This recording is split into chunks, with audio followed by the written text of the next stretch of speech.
Hi, everyone. Thank you for joining us today. This is the first webinar out of our new Samsung Knox Partner Program webinar series, which we're going to be running monthly.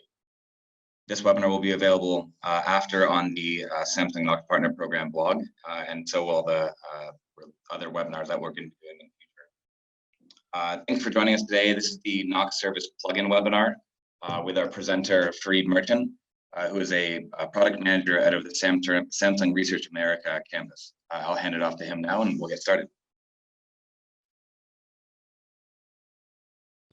Thank you, Morgan. Good morning, good afternoon, good evening, wherever you are based. As Morgan introduced, my name is Fareed Merchant. I'm a senior product manager in the Knox team based out of the Mountain View. So the topic here is Knox Service Plugin, enabling 0 days access to Knox feature. What exactly it means and how you can use these features, this capability to use the Knox feature. So let's get started on the webinar. So what we will cover in this webinar is talk about what is Knox platform for enterprise, what problems we are trying to address, what is KSP, how it works, features supported by KSP, things developer should handle for KSP schema, feedback channel, and other aspects to consider. So we have a kind of packed agenda today. So let's start with the first. What exactly is Knox? So as you can see, Knox is basically a suite of mobility solutions for manageability and productivity on top of the defense grade security platform we provide.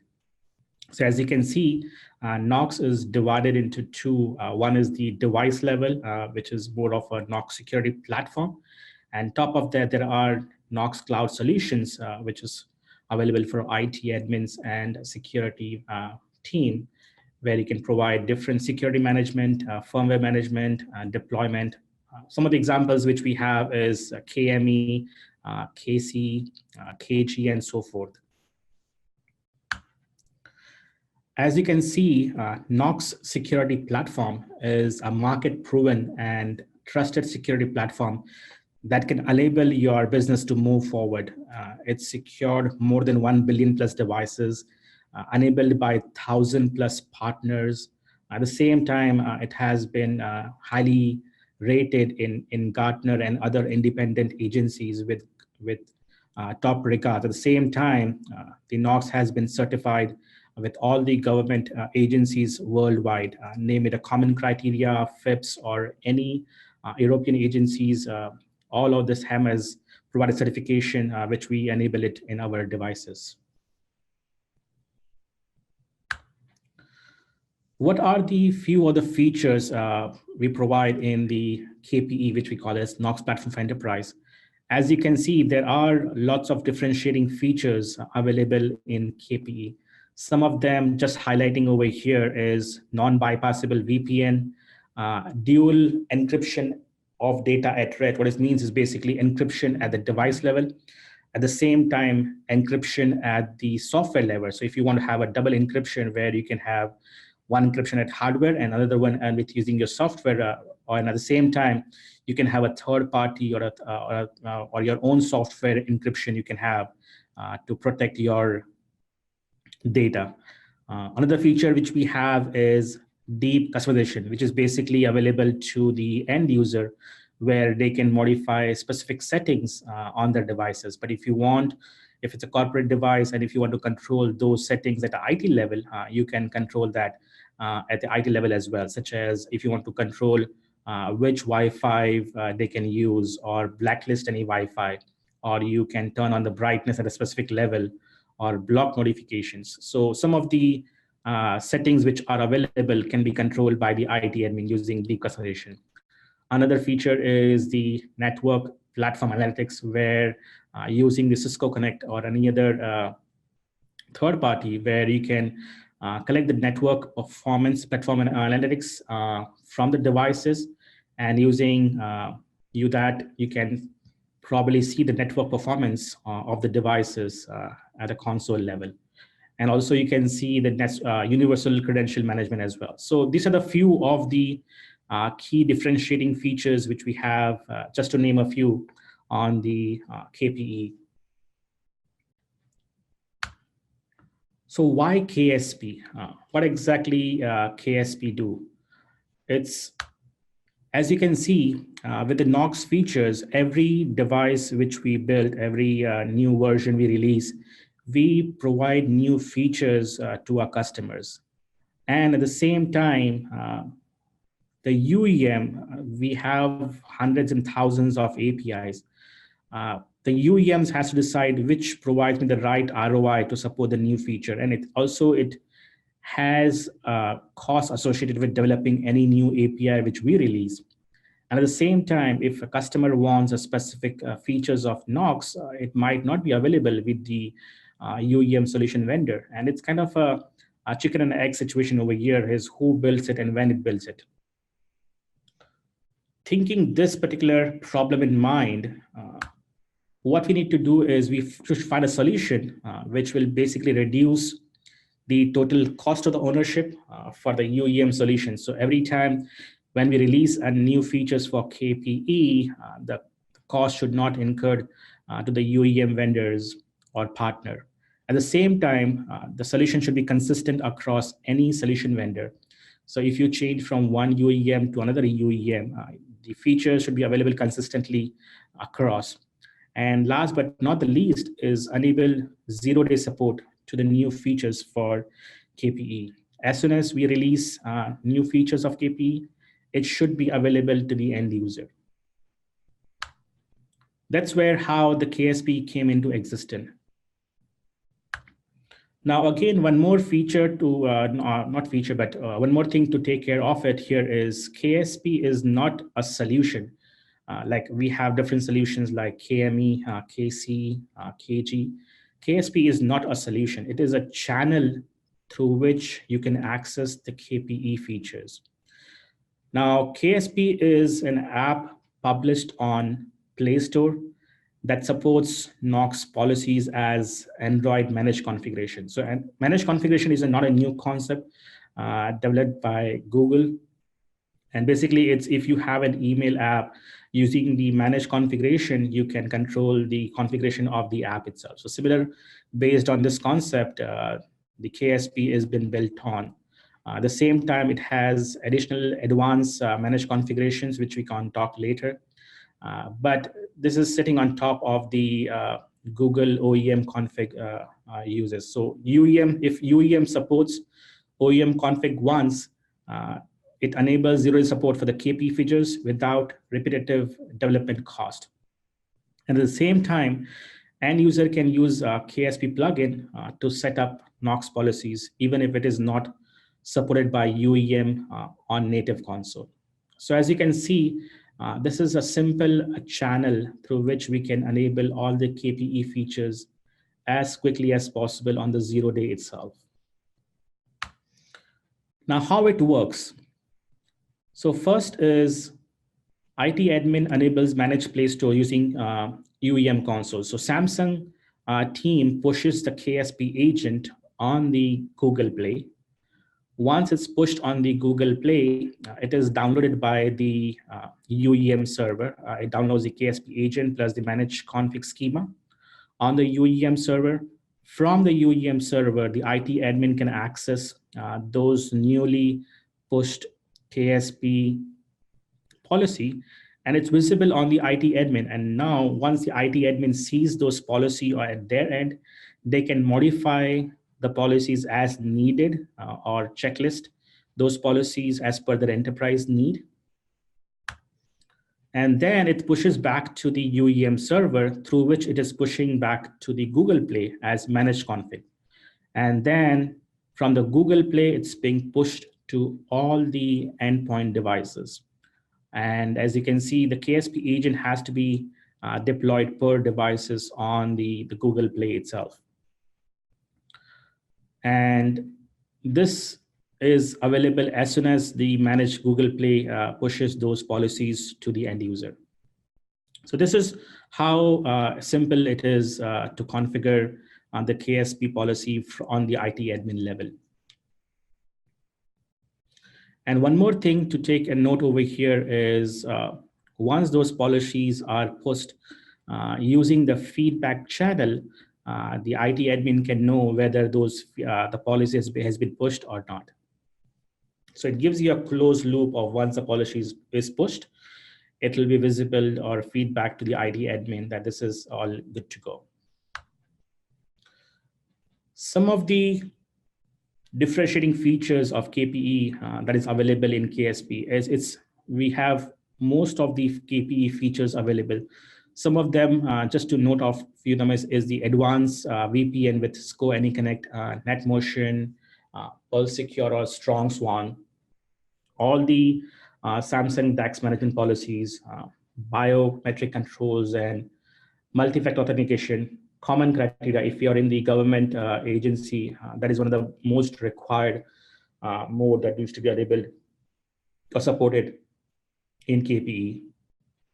Device control and customization, dual DAR as mentioned earlier, enterprise billing, firewall and global proxy, select standard and request restriction, and UCM and more. So we have a long list. The main, what we intend to do here is as soon as we release a new feature or a new version of KPE, this should be available via KSP.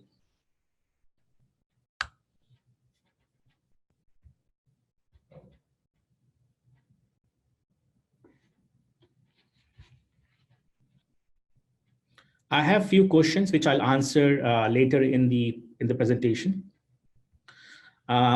Built to support AE model, deployment model. Now, as you would be aware that Knox used to have support for Knox corporate liable or container only mode, but KSP doesn't support the old legacy models. It supports all the Android enterprise management such as the fully managed device or the work profile, which is the bring your own devices, or the COPE model, which is basically a fully managed device with work profile. So it, as you can see here, it supports all the model and of the Android enterprise. Make sure this is supported at a specific level. So if it's Android O, it will support the DO, and from moving Android P and above, it will support both the PO and the COPE mode as well.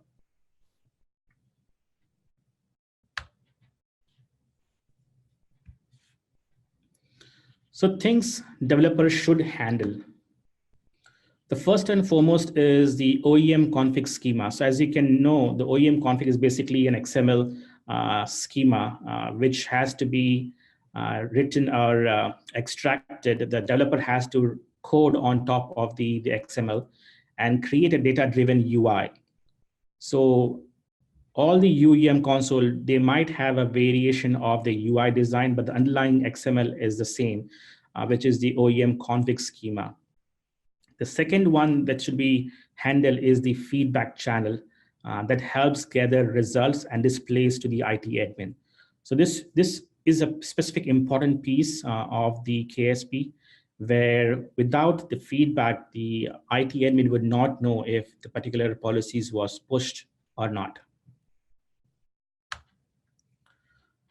So as I mentioned earlier, it's a schema drives your console UI. So KSP application includes app restriction XML, which I just mentioned earlier, as per the standard XML schema defined by Google for Android. It follows the basic data types, which is a Boolean, integer, string, choice, multi-select, and hidden. Also, at the same time, it supports the aggregate data types, including as bundle and bundle array.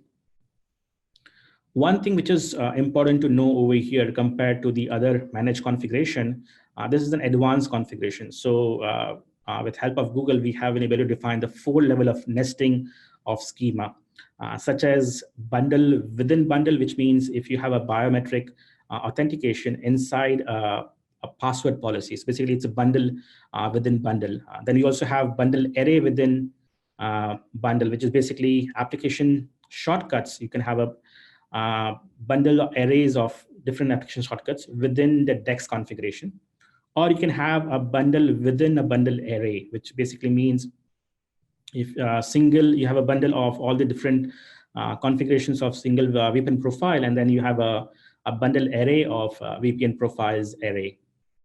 So as you can see, there are different variations of 4-level nesting we can have in this schema. This is a sample of the UX on the UEM console. This is how it looks like. It can see it is very simple and easy to use UX configuration that an IT admin can use to deploy any policies at their end. So as you can see, the structure of KSP schema is divided into 4. The first one is the basic elements, which is the profile name, the KPE, and the debug mode.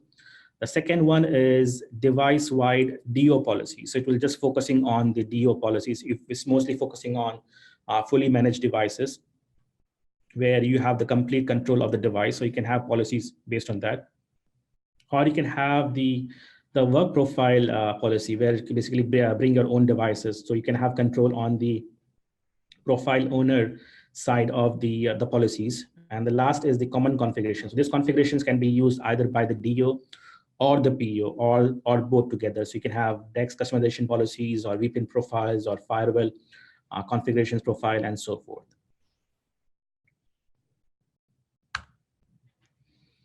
Feedback channel to capture policy results. As I mentioned earlier, a feedback channel is a critical aspect of the KSP. It helps the IT admin see the results on the console and take action. The UEM developer should refer the Google Docs, which will provide you more detail on how to configure the feedback channel. There are 2 ways to integrate the feedback channel. One is on the device. So UEM agent can receive results via the predefined intent on the device. So if they want to verify the policies has been pushed by themselves first, so they can just have it on the device. And then if you want to do on a wide scale for the enterprise level, then you can have a backend where UEM server can receive the results from Google Play via Play EMM API. So you can see on the UEM console itself.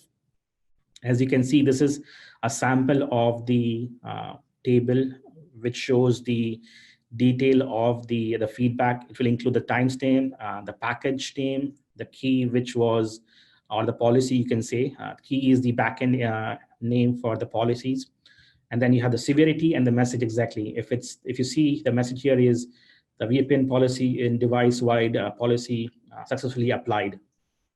At the same time, you can see an error if a particular policy was not being enabled and so forth.